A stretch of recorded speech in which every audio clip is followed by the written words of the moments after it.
I went to the rabbi and I asked the rabbi in the temple about these plagues that hit Egypt, and he was looking at me with his nice tie and beard like I was a Philistine or something, just because I walked in the temple, and there he was with his book on the Bible talking about the blood, the frogs, the lice, the beasts, the epidemics, boils, hail, locusts, darkness, firstborn.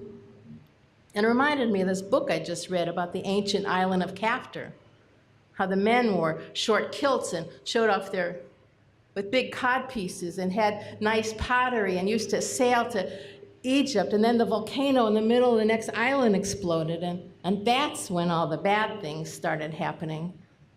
You know, the blood, the frogs, the lice, the beasts, the epidemics, boils, hail, locusts, darkness, firstborn.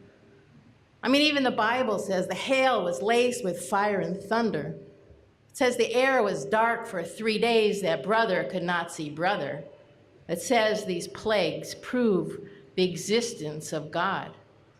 Ko'omer Adonai, the Lord said, Bizo Tedaki, through this shall you know, Ani Adonai, that I am God.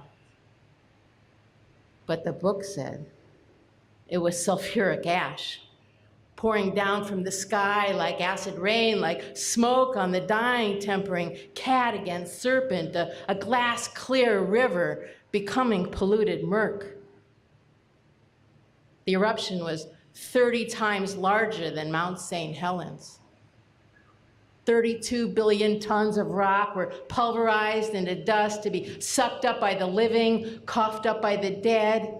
Ki shedei Adonai et plishtim, as the Philistines, remnants of the Isle of Caphtor, were destroyed by the Lord.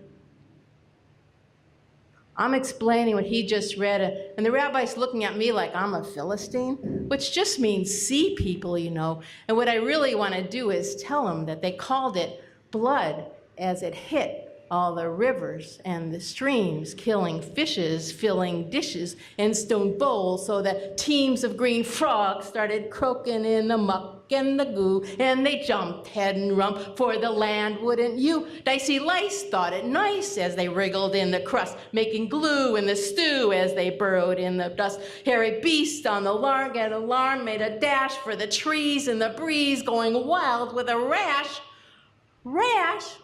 It's an epidemic, and I think systemic. Nothing's antiseptic. Quick, go get my tunic. This is much too toxic and so very cosmic. And big boils from the ash then broke out upon their skin, and they itched and they ditched and they yelled out, "We can't win!" Till the hail, big as rails, from the skies fell so hard. Lightning hits, thunder blitz, killing amaranth in the yard, and the locust, hocus pocus, Hades, fascist bugs, ka-choo. What a feast!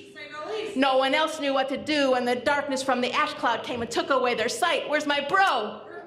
It's been 3 days without light, and my firstborn isn't coping with the wear upon his bod, and he died, and I cried. Why is this happening? And I'm realizing that if that volcano hadn't exploded, then the rabbi'd be standing there, not with his yarmulke on, but a short skirt with you-know-what hanging out, and then he died, and I cried. Why is this happening? Must be God. Thank you.